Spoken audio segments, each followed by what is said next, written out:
En quoi sommes-nous tous des entrepreneurs de nous-mêmes?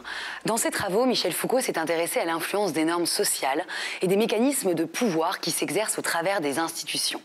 Et il reconnaît notamment l'influence globale du libéralisme et plus spécifiquement du néolibéralisme américain, dont il date l'apparition des années 30 aux États-Unis.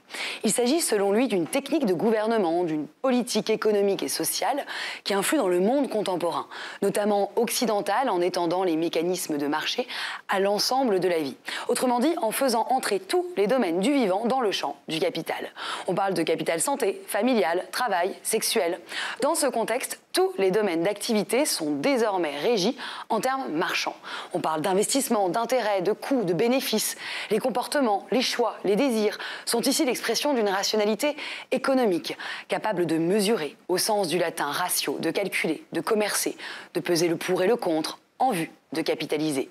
Puisque dans ce système, l'individu a pour tâche d'améliorer sans cesse son propre capital d'attitude et de compétences. Capital qui vient du latin caput, signifiant la tête, et qui pourrait se définir, pour jouer sur les mots en tenant le cap de sa sonorité, comme le système en tête duquel un homme capitaine de lui-même est à la tête d'un capital, capable de maintenir le cap en vue de capitaliser. Capiche? Bon, si vous n'avez pas tout capté, vous pourrez entreprendre de le repasser en replay. L'idée, en gros, que soutient Foucault, c'est que le capitalisme fait de l'existence même une entreprise. Aussi, le néolibéralisme, en ce qu'il contient en son cœur le capitalisme, fait-il de la forme entreprise un mécanisme d'organisation interne qui fait de l'homme lui-même un entrepreneur de lui-même.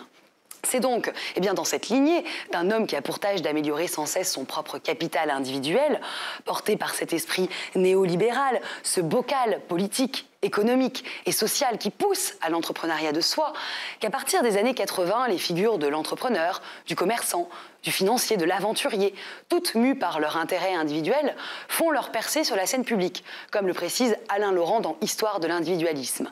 On assiste donc à la substitution radicale de l'ancien idéal vertical, aristocratique, d'un individu linéaire, trajectoire, à la ligne de conduite tout tracée, par celui de l'entrepreneuriat de soi, de la conquête de son identité personnelle et de sa réussite sociale, comme le rapporte judicieusement le sociologue Alain Ehrenberg dans Le culte de la performance.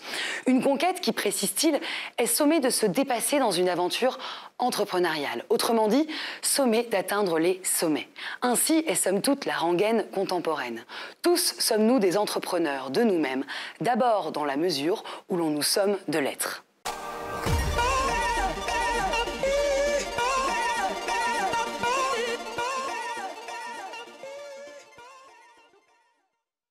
Je vous présente Amanda.